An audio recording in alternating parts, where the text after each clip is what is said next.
ಅದ್ಧೂರಿ ಟ್ರೇಲರ್ ಮೂಲಕ ಧೂಳೆಬ್ಬಿಸಿರುವ Kantara chapter 1 cinema ಪ್ರೇಕ್ಷಕರ ನಿರೀಕ್ಷೆಯನ್ನ ಡಬಲ್ ಆಗಿಸಿದೆ.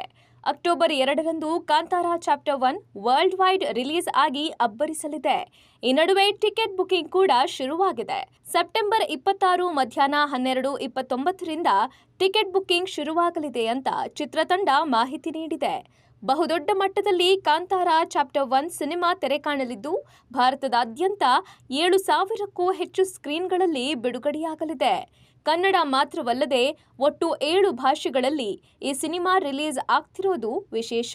ಕರ್ನಾಟಕದಲ್ಲಿ ಸಿನಿಮಾ ಟಿಕೆಟ್ ದರ 200 ರೂಪಾಯಿ ಮೀರಬಾರದು ಅಂತ ಇತ್ತೀಚೆಗೆ ಸರ್ಕಾರ ಆದೇಶ ಹೊರಡಿಸಿತ್ತು. ಆದರೆ ಅದರ ವಿರುದ್ಧ ಮಲ್ಟಿಪ್ಲೆಕ್ಸ್ ಅಸೋಸಿಯೇಷನ್ ಮತ್ತು ಹೊಂಬಾಳೆ ಫಿಲ್ಮ್ಸ್ ಸಂಸ್ಥೆ ಹೈಕೋರ್ಟ್ ಮೆಟ್ಟಿಲೇರಿದ್ವು. ಆದ್ದರಿಂದ ಚಿತ್ರದ ಆದೇಶಕ್ಕೆ ಹೈಕೋರ್ಟ್ ಮಧ್ಯಂತರ ತಡೆ ನೀಡಿದೆ. ಹೀಗಾಗಿ ಕಾಂತಾರ ಚಾಪ್ಟರ್ 1 ಟಿಕೆಟ್ ಬೆಲೆ ದುಬಾರಿಯಾಗಿರೋದಂತೂ ಪಕ್ಕಾ. 2022ರಲ್ಲಿ ಬಂದಿದ್ದ ಕಾಂತಾರ ಸಿನಿಮಾ ಪ್ಯಾನ್ ಇಂಡಿಯಾ ಮಟ್ಟದಲ್ಲಿ ಹಿಟ್ ಆಗಿತ್ತು. ಈಗ ಅದರ ಪ್ರೀಕ್ವೆಲ್ ಕಾಂತಾರ ಚಾಪ್ಟರ್ 1 ಕೂಡ ಅದೇ ನಿರೀಕ್ಷೆಯಿಂದ ಥಿಯೇಟರ್ಗೆ ಬರಲು ಸಜ್ಜಾಗಿದೆ.